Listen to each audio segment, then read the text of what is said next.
toleransi yang terjalin antara umat beragama Muslim sama Hindu tidak ada masalah, semua hubungannya baik karena saling menghargai. Maksudnya umat Muslim melakukan doa, kita menghargai, begitu juga umat kita melakukan doa, umat Muslim menghargai. Jadi tidak ada hubungan apapun yang tidak benar, semua baik.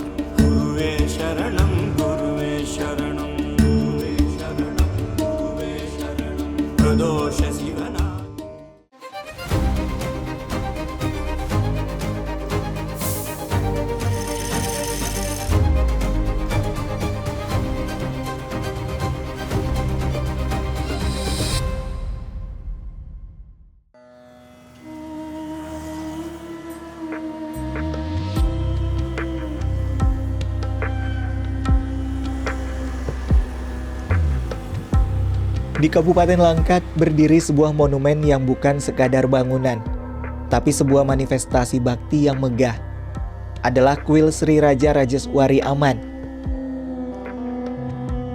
Berdiri tegak dengan ribuan detail kecil yang masing-masing menyimpan cerita tentang dewa-dewi, tentang kebajikan, dan tentang pencarian manusia akan kedamaian.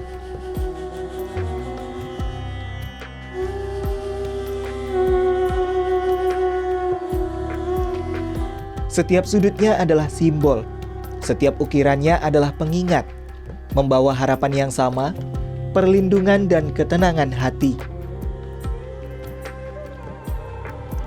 Terlebih, kuil ini memiliki patung Dewa Murugan tertinggi kedua di dunia, menjadi tujuan ibadah dan wisata umat.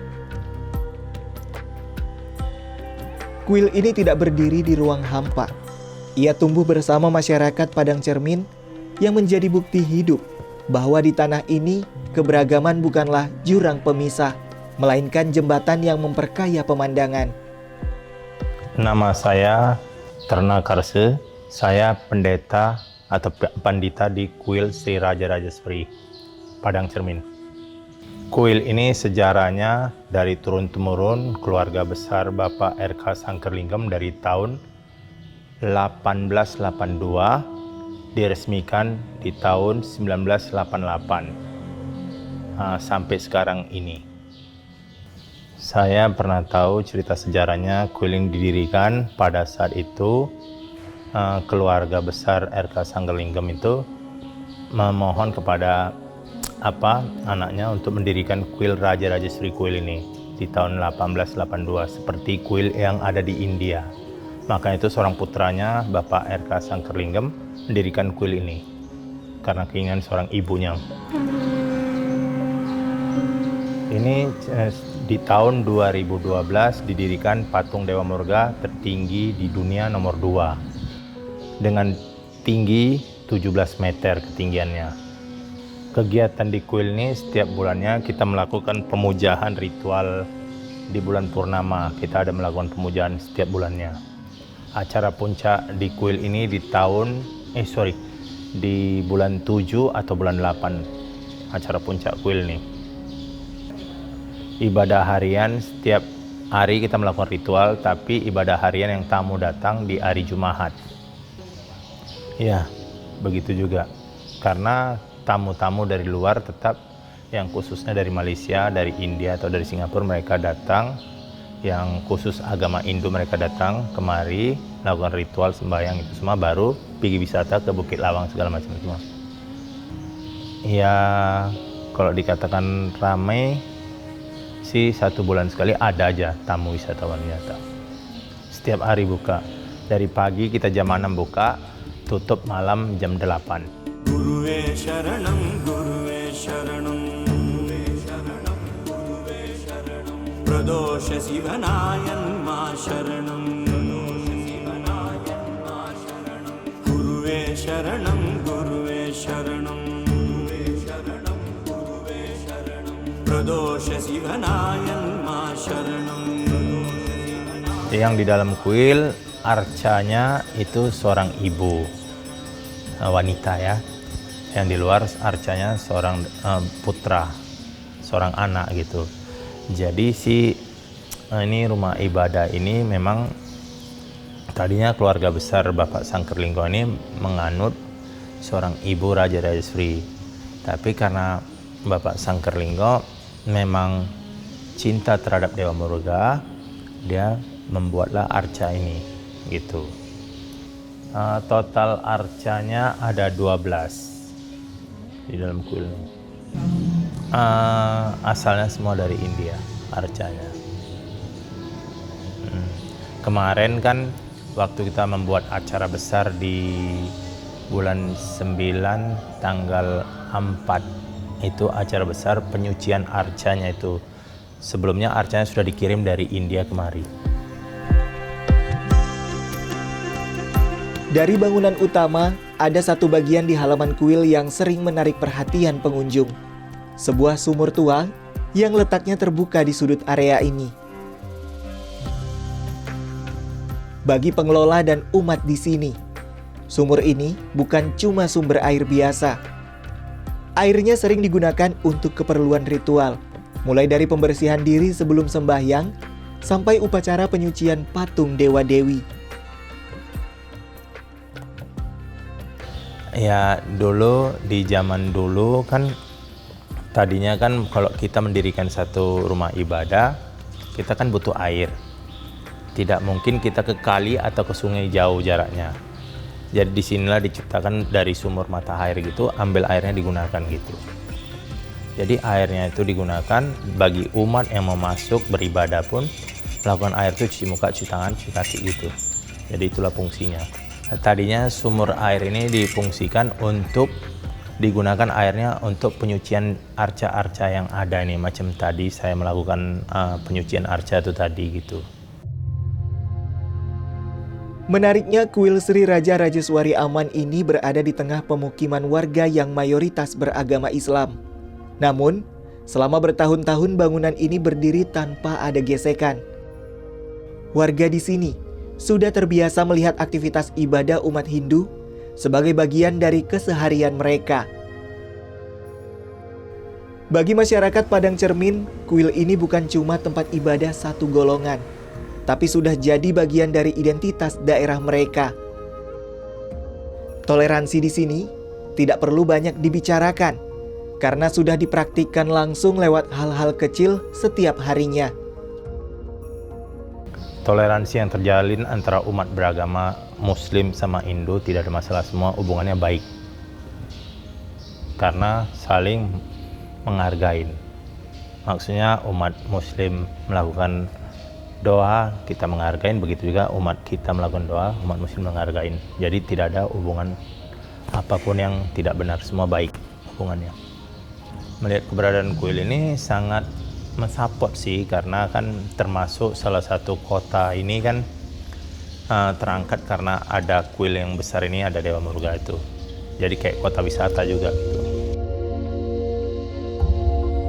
Toleransi beragamanya sangat menghargai antar umat bangsa dan umat yang beragama, ya kita menghargai sesama yang menganut agama masing-masing gitu. Harapan saya ke depannya kuil ini biar lebih maju lagi, lebih terbaik lagi, dan banyak dikunjungin turis pariwisata supaya salah satu masuk dalam cagar budaya wisata Indonesia.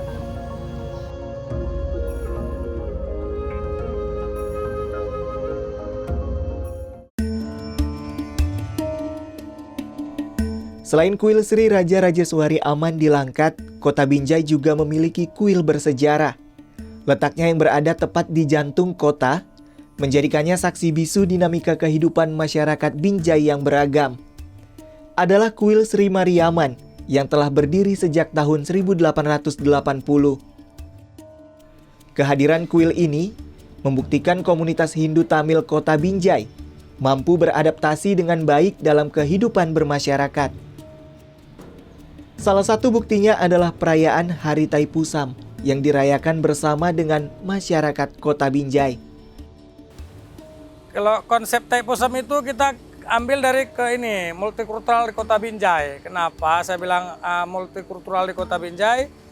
Karena dalam perayaan Taipusam itu kita hadirkan reok Ponorogo, barongsai. Jadi kita memang betul-betul berbaur di dalam itu gitu. Jadi Taipusam itu bukan hanya perayaan untuk umat Tamil yang beragama Hindu, tapi perayaan untuk masyarakat Kota Binjai gitu.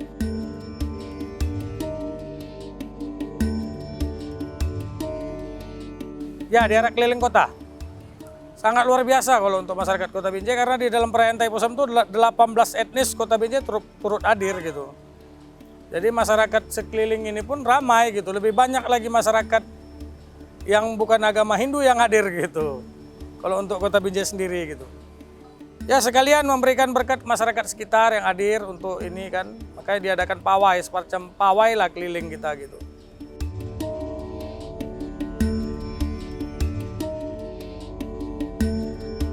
Saya kira begini, bagi umat Hindu, terutama masyarakat Tamil, itu menganggap Thaipusam adalah bagian dari perangkat peribadatan, bagian dari perayaan hari besar agama mereka. Tetapi bagi masyarakat umum, itu menganggap bagian dari hiburan yang disajikan mengatasnamakan adat istiadat tadi.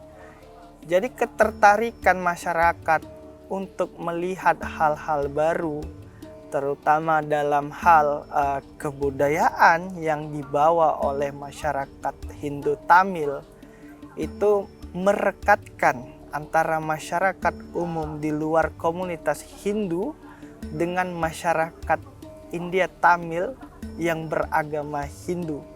Sehingga secara tidak langsung masyarakat Hindu Tamil dengan masyarakat umum yang berada di luar dari komunitas itu merayakan hari besar ini, merayakan Thaipusam ini secara bersama-sama. Saya kira ini merupakan hal yang sangat positif dan harus kita dukung dan kembangkan ya.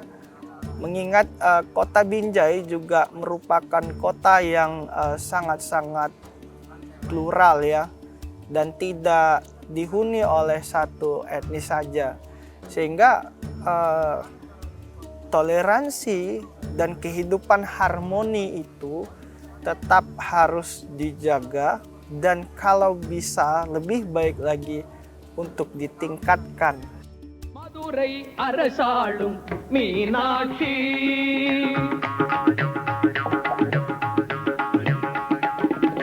Madurai அரசாளும் மீனாட்சி மாநகர் காஞ்சியிலே காமாட்சி மதுரை அரசாளும் Meenakshi.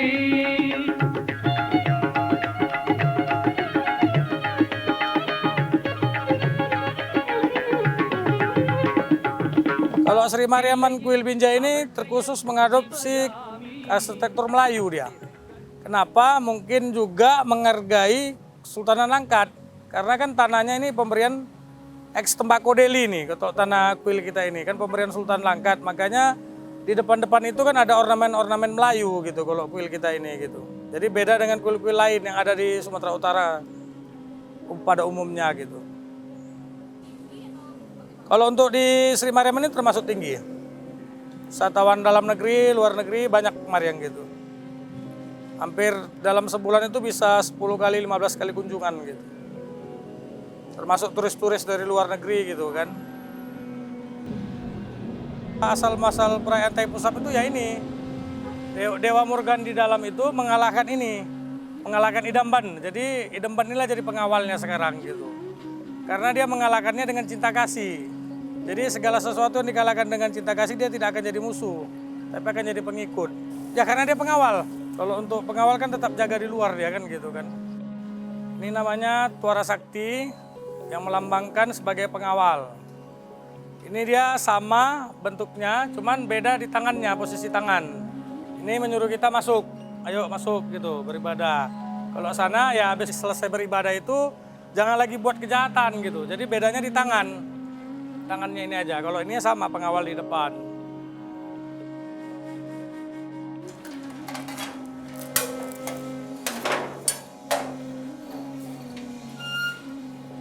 Kereta kencananya.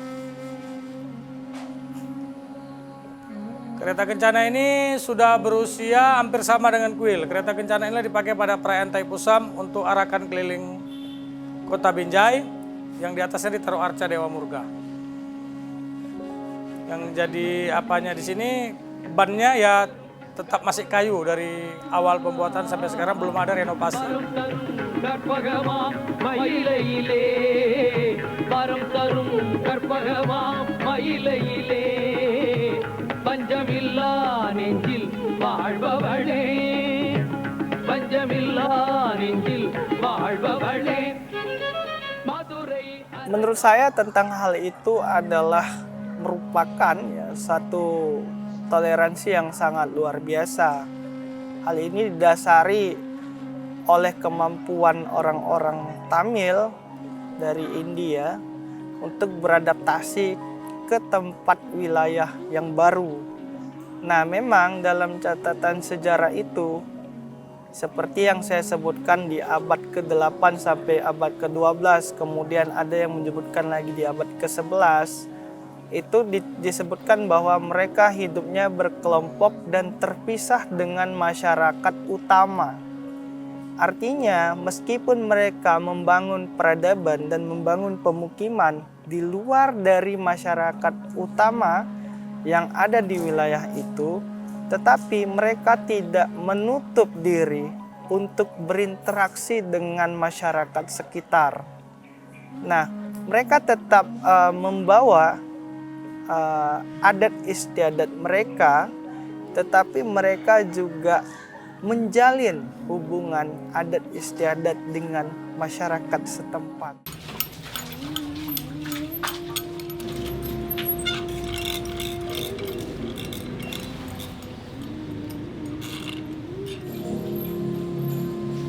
Kalau sumur biasa kan kalau kita bangun sesuatu itu kan kita bangun sumur duluan. Jadi kan kebutuhan air itu ada. Jadi kalau saya ini kan menurut sejarahnya dibangun dulu sumur, baru ada kuil gitu.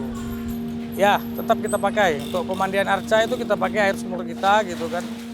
Termasuk air tirta, kalau kita di tirta namanya kan tirtam. Air tirtam itu ya air suci di kita gitu. Ya air sumur ini yang kita gunakan gitu.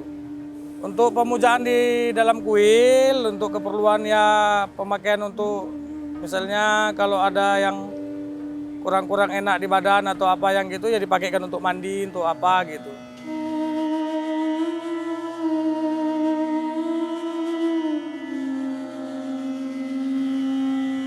Bunga Tanjung ini di sebelah belakang saya ini. Dan sumur itu situs lama memang. Itu hampir kalau pohon ini lebih tua dari kuil kalau kita ini kan, karena sudah berapa kali kita lakukan peremajaan ini, udah berapa kali kita pangkasi gitu kan. Kalau sumurnya itu kebutuhan pasokan airnya ya untuk masyarakat sekitar, banyak masyarakat sekitar yang ngambil air ke tempat kita gitu. Kalau pohon ini mungkin kan dulu gini, sebelum ada kuil, orang-orang kita yang beragama Hindu ini kan sebayangnya ke pohon-pohon. Jadi kalau saya rasa di zaman itu sebelum ada kuil ya mereka beribadahnya di pepohonan yang dianggap sakral lah gitu kan. Bisa saja salah satunya Bunga Tanjung ini gitu. Ya sampai sekarang kita pertahankan.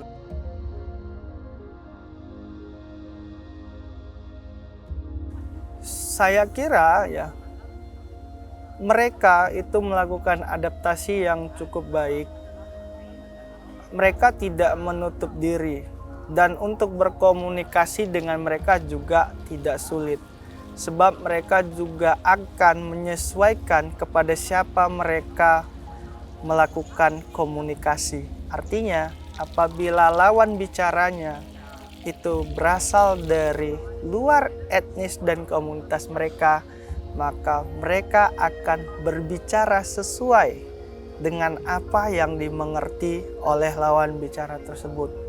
Nah, untuk itu, untuk menjaga keharmonisan dan kerukunan, ada baiknya masyarakat umum juga harus memahami bagaimana kondisi, kemudian situasi dari masyarakat Hindu Tamil.